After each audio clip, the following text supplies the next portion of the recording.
cold cauliflower with mayonnaise, vanilla ice cream with sour cherry sauce, and iced tea. Mm-hmm. All of this menu can be prepared early in the day, including the macaroni and cheese, which need only to be reheated before dinner. And have you tried cold cauliflower? Cook your cauliflower as usual, keeping it whole. Cool it and cover the whole cauliflower with mayonnaise, garnishing it with sliced tomatoes, hard-cooked eggs, and watercress. The ice cream can be homemade or purchased from your favorite dealer. Sour cherries, which are in season right now, stewed gently until done and sweetened to your taste, will dress up the plain vanilla ice cream. And iced tea served with plenty of ice, a thin slice of lemon, and a sprig of mint is almost everybody's favorite summer cooler. And on a day as hot as this, Betty Crocker, I really could go for that meal. And now, let's turn the pages of the Magazine of the Air to our 5-star feature with one of America's most famous novelists and short story writers. And here she is, ladies and gentlemen, Sophie Kerr.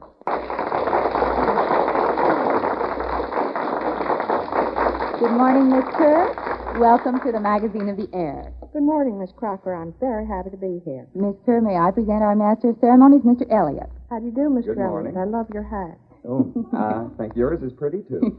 You know, we always chat over a cup of coffee here in the kitchen. Would you like to have some? I'd be delighted. Will you have cream and sugar? Take it black. All right. Miss Kerr, earlier this morning we had a question from a listener that caused a lot of comment among our guests here in the kitchen. I wonder if you'd give us your answer to it. The question is, if you had more leisure time, what would you do with it? For my pleasure, I would study drawing. For my country, I would take more active part in politics. And for international relations, I would learn the Russian language. My goodness, I don't think you'd have any leisure time then at all. It would be a full-time job. Women today are certainly thinking about all kinds of things, Miss Kerr, from the atom bomb to what they'll have for dinner tonight. I know you feel very strongly about American women. And do you feel that they're really doing a good job of things? I certainly do. I am so tired of hearing women beaten up about being neurotics and about being possessive and about being wasteful and lazy and what have you. It is just not true at all. Mm-hmm. Well, would you make any distinction between the homemaker and the career woman, Miss Kerr? I would perhaps make this distinction. The homemaker has the finest career in the world. Hear, hear. Well, do you feel that they're both doing a fine job, both the career woman and the homemaker? I certainly do. I would like to point out in the record of women a few statistics. Women have entered almost every field of labor, both skilled and unskilled. There are over 16 millions of women gainfully employed at the present time in this country. Women pay about 1/3 of our income taxes. Women own, manage, or are officials of 1/4 of the hotels and restaurants, 1/3 of the apparel shops, and 1/4 of the personal services. There are 17,000 women owners and managers engaged in various branches of manufacturing. In May 1945, that was the latest statistics I could get on it, there were in some 15,000 banks no less than 140,000 women employees. And I don't know why I should go on with these statistics. These are the women, these lost neurotics, these terrible creatures, these harpies that we read about, working efficiently everywhere. They're not just young girls taking jobs until they get married. No. It is estimated that 1/2 the women workers of this country are middle-aged, and that means they are working from choice or necessity to support themselves and those dependent upon them, just as men work. It's certainly most encouraging to hear your views on women when, as you say, so many current books and articles are pointing to women with a disparaging finger. Do you feel that women are playing enough part in our national life? That is, by that I mean politically. I would like to see women take more active interest in politics, and I would particularly like to see every woman use her vote. It is our votes, our ballots, our little pieces of paper that we mark and drop into the box on election day, our free, secret expression of our will toward our government. It is our most precious possession. It is our passport to a real new horizon of freedom, independence, and stability in this country. Thank you, Miss Kerr.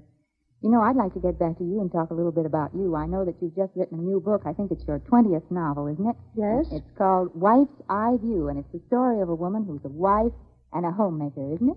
Yes, it's a story of a woman who is a wife and a homemaker, and they're just as poor as they can be, and suddenly her husband, who is a poor author, just wins everything. He gets the big prize, and he gets sells to the movies, and they have so much money they don't know what to do with it, and she is not overwhelmed exactly, but he just feels he has become the oracle. He's so inflated with his new honors and new wealth that he just knows everything and feels that he can tell everything to everybody. Mm-hmm. So it's the problem in the wife's mind, what she should do to sort of bring him down to earth and keep things going. And it's all very funny. Do you think that most women manage their husbands? Yes, and I think most husbands manage their wives. Well, you know, from chatting with you before the magazine went on the air, I know that you have a special distinction, Miss Kerr. You're the only woman on the board of the New York Wine and Food Society, aren't you? Yes, I'm the only woman on the board. We have a very efficient secretary, however, who is a woman. Mm-hmm. Well, how is it that there are no other women on the board? Well, I attend to that. A little dirty work at the crosswords, and I must say, I think the men would be glad if there weren't any women around anywhere. Well, I don't need to ask you then how you feel about food, because you certainly must feel very well about it. But what would you say are your favorite dishes? I was born on the eastern shore of Maryland, and of course down there we have wonderful food. We grow everything that's good to eat, and we have really wonderful cooks. And the bread and the cornmeal dishes are particularly good down there. The pone, the hominy, both of those are Indian words that date from the oldest time. All of these things, griddle cakes and so forth, I like all the nice, rich, fattening foods. Miss Kerr, you've been such a delightful guest that we all hate to say goodbye to you, but that old clock has been ticking away the minutes. But won't you drop in and chat with us again sometime real soon? Well, we'll make it a date. All right, goodbye. Goodbye, Miss Kerr. Wasn't Miss Kerr a wonderful guest, Betty Crocker? She certainly was. You know, she's just as much a fan of American women as I am. That makes me like her twice as much. Hers was a real interesting page this morning. It sure was. And here's a page coming up that all our listeners wait for every morning. I know they do. It's the Cash Awards section, the All You Have to Do department. A $5 check goes to Mrs. Harry Wass of 6265 Sturdy Avenue, Cincinnati, Ohio, for sending us this question. What do you have to do to separate sliced bacon without breaking the strips? Betty Crocker says, all you have to do is place the slices in the skillet or baking pan without separating them. When they start to cook, they can be separated easily without tearing. That's all you have to do. And now here's our big, shiny back cover. Say, do you know what cereal Bill Bevins had at breakfast this morning? That is, if he had his usual breakfast. Why, it was Wheaties, breakfast of champions. Who's Bill Bevins? Why, Bill is a pitcher for the New York Yankees. He's a star athlete. And Bill Bevins eats Wheaties just about every morning. And his kids eat them, too. You know, Bill has two fine boys, 8-year-old Larry and Danny, who is 4.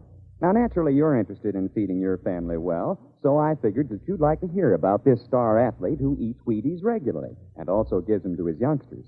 And Bill Bevins is only one of many sports stars who eat and recommend Wheaties. Wheaties. Milk, fruit, and Wheaties, breakfast of champions. It's the favorite training dish of lots of big-time athletes and coaches. There's swell nourishment in this training dish, too. That's because Wheaties are flakes of 100% whole wheat. Lots of food energy in Wheaties. So how's about giving your family this famous training dish at breakfast? Yes, try the cereal so many star athletes had at breakfast this morning. Try Wheaties. Wheaties are wonderful eating, too. Yes, sir. Ask your grocer today for a couple of packages. The ones with the General Mills trademarks, Wheaties, breakfast of champions. And now, here's Betty Crocker. Do be with us again tomorrow when the Magazine of the Air will bring you another issue packed full of household tips, prizes, fun, cash awards, and listen to this. Mm-hmm. A big 5-star feature that will give you the secret every woman wants to know. How to fry a chicken golden brown, juicy, and simply delicious. So do join us here in our kitchen again tomorrow.